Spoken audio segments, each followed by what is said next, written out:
April মাসের 15 তারিখে আমরা রাত 10:30টার সময় খবর পাই ধর্মপাশা থানার আটকোড়া গ্রামের বিল্লানুরির ফিশারির উত্তর পাশে একটি অর্ধগলিত লাশ পাওয়া গিয়েছে।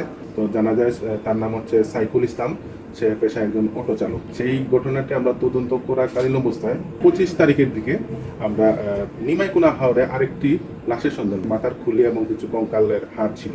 জানা যায় যে সেই হাড় এবং মাথার খুলিটা হচ্ছে হুমায়ুন কবির নামে একজন ব্যক্তির, সেও ধর্মপাশার একজন অটো চালক। তো আমরা দুইটি ঘটনায় খুব গুরুত্বের সহিত তদন্ত করি। তদন্ত করতে আমরা যেটা পাই, এই দুটি ঘটনার সাথে একটি যোগসূত্র ধরে আমরা আমাদের থানা পুলিশের বিশেষ টিম গত 3 দিন যাবৎ চিরুনি অভিযান করে, বিশেষ করে ময়মনসিংহ, ধর্মপাশা, নেত্রকোনা, গাজীপুর, বিভিন্ন জায়গায় আমরা বিভিন্ন স্থানে চিরুনি অভিযান করে আমরা 7 জন আসামিকে গ্রেপ্তার করতে সক্ষম হই। 7 জন আসামিদের গ্রেপ্তার করার পর তারা সেই ঘটনাটি স্বীকার করে। 2 জন অটো চালককে তারা এই 7 জন মিলেই হত্যা করে সেটা স্বীকার করে। তো এখানে এই 7 জন আসামির মূল আসামি ছিল দেলোয়ার দিলু, ওরফে দেলোয়ার হোসেন দিলু। সে হচ্ছে মূল পরিকল্পনাকারী মূল আসামি। আমরা প্রথমে রুবেল নামে একজন আসামিকে গ্রেপ্তার করি। রুবেল নামে আসামিকে গ্রেপ্তার করার পর সে বাকি মূল পরিকল্পনাকারী দিলু এবং অন্যান্য আসামিদের তথ্য প্রকাশ করে। তথ্য প্রকাশ করার পর আমরা একে একে সবাইকে গ্রেপ্তার করি।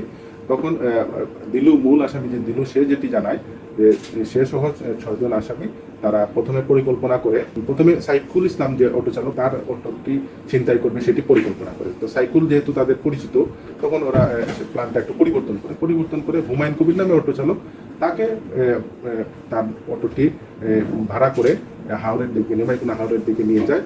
সেখানে যে তারা এই আসামিরা যোগসাজশে তাকে গলায় গামছা পেঁচিয়ে তাকে হত্যা করে তার লাশ ফেলে দেয়। তো লাশ ফেলে দেওয়ার পর সেই লাশের যখন কোনো হদিস ছিল না বা তার আত্মীয় স্বজন থানায় কোনো নিখোঁজ ডায়েরি করেনি বা সেই সংক্রান্তে থানা পুলিশের যখন বিষয়টি নজরে ছিল না, সেই সুযোগটি কাজে লাগিয়ে আসামিরা উৎসাহিত হয়ে গেছে। ওরা যখন দেখে যে এই ভিকটিমের পরিবার পরিজন এটা নিয়ে কোনো ধরনের কোনো আইনের আশ্রয় নেয়নি, তখন ওরা উৎসাহিত হয়ে পরবর্তীতে এরা সাইকুল প্রথম যাকে টার্গেট করেছিল সেই সাইকুলকে টার্গেট করে এবং সাইকুলকে পরবর্তীতে তাকে রমজান মাসে ইফতারির শেষে তাকেও সেইভাবে অটোটি ভাড়া করে নিয়ে ইয়েতে যায়, ওই হাওড়ের পাশে যায় এবং ফিশারিজের পাশে নিয়ে তাকে শ্বাসরোধ করে হত্যা করে। তো আমরা পরবর্তীতে আমরা সব কিছু জানতে পারি এবং তারা সেই অটোটি নেত্রকোনা সদরের সেলিমিয়ার নিকট একটি 30,000 টাকায় আর একটি 37,000 টাকায় বিক্রি করি। আমরা আসামিদের গ্রেপ্তার করে সেই অটোটি একটি অটো আমরা অক্ষত অবস্থায় উদ্ধার করি এবং অপর অটোটির 4টি ব্যাটারি উদ্ধার করতে সক্ষম হই।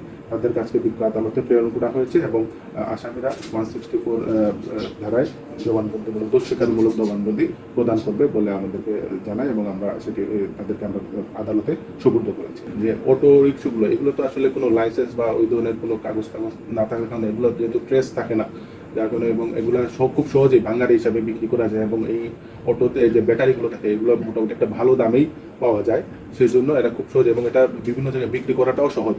তো আমাদের এখানে রিসেন্ট কোনো ঘটনা নেই, তবে আমি যেটা শুনেছি 22 সালে আমি এখানে যোগদান করি, 22 সালে এরকম একটি ঘটনা ঘটেছে। তো আমরা ওইটাও তদন্ত করে দেখতেছি যে এদের সাথে ওইটার কোনো সুবিধা আছে কি, এর আগেও এরকম কোনো ঘটনা ঘটেছে কিনা সেটাও আমরা নিবিড়ভাবে পর্যবেক্ষণ করছি এবং তাদেরকে আমরা রিমান্ডে নিয়ে আসবো এবং ইতিপূর্বে যদি এরকম কোনো ঘটনা করে থাকে সেটাও আমরা যোগসূত্র দেখার জন্য চেষ্টা করছি।